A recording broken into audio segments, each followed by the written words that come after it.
तो आज सुबह सुबह मैं पहुंच गया हूं उदयपुर से 15 किलोमीटर दूर स्थित अमरक जी मंदिर में, जो कि है महादेव जी का मंदिर। यहां आते ही मुझे दिखा एक कुंड और उसमें दिखी मछलियां और कछुए, जिन्हें देखने के बाद मैं चला महादेव जी के दर्शन करने। तभी साथ आए सभी लोग फोटो शूट करने में व्यस्त हो गए। तो अब हमें जाना है यहाँ से कहीं और, तो हम इस गाड़ी में बैठकर चले अपने अगली डेस्टिनेशन की तरफ। तो अब हम आए हैं सास बहू मंदिर के अंदर, जो कि उदयपुर से लगभग 30 किलोमीटर की दूरी पर। यहाँ आते ही हमें दिखे खंडर में तब्दील हुए पुराने मंदिर, जो कि फोटोग्राफी और वीडियोग्राफी के लिए एक अच्छा स्पॉट है।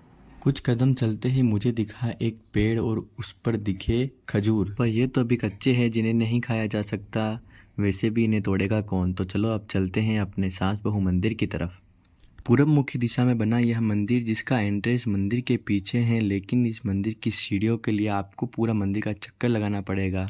तो ये सास बहू मंदिर का फ्रंट व्यू, जिसे देखकर हम इस बात का अंदाज़ा लगा सकते हैं कि किसी ज़माने में ये कितना सुंदर रहा होगा। तो सीढ़ियाँ चढ़ते ही मुझे दिखा यह शिवलिंग, जिसका मंदिर पूरा धराशायी कर दिया गया है। जिसके पास स्थित मंदिर के अंदर जब मैं गया तो मुझे दिखा कि इसके अंदर कोई भी मूर्ति नहीं है, और यहाँ स्थित सभी मंदिरों का यही हाल है, किसी के अंदर कोई भी मूर्ति नहीं है। जिसके बाद मैं पहुँचा यहाँ के मेन मंदिर के अंदर, जिसका भी यही हाल था, इसके अंदर कोई भी मूर्ति नहीं थी। लेकिन इसके अंदर जाने के बाद मुझे एक अजीब सी स्मेल आने लगी, शायद वह चमगादड़ों की वजह से स्मेल आ रही थी, जैसे कि किसी पुराने किले के अंदर आती है।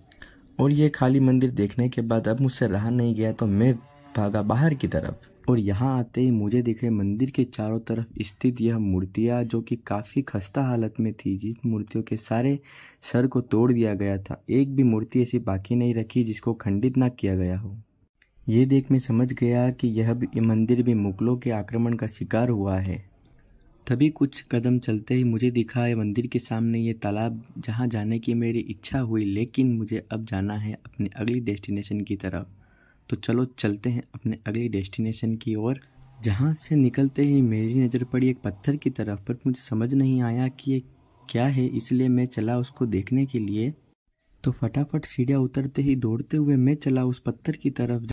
तो देखने में तो ये एक गोल पत्थर था जिसके बीच में एक छेद था, पर मुझे थोड़ी देर देखने के बाद समझ आ गया कि ये कोई पत्थर नहीं, बल्कि पुराने समय के रथ का एक पहिया है, जिसके बीच लकड़ी को लगाकर किसी भी सामान को इधर से उधर ले जाया गया होगा। इसके बाद हम पहुंच गए हमारी अगली डेस्टिनेशन की तरफ, जो है एक जैन मंदिर, जिसे अद्भुत जी के नाम से जाना जाता है, और यह शांतिनाथ भगवान का मंदिर है।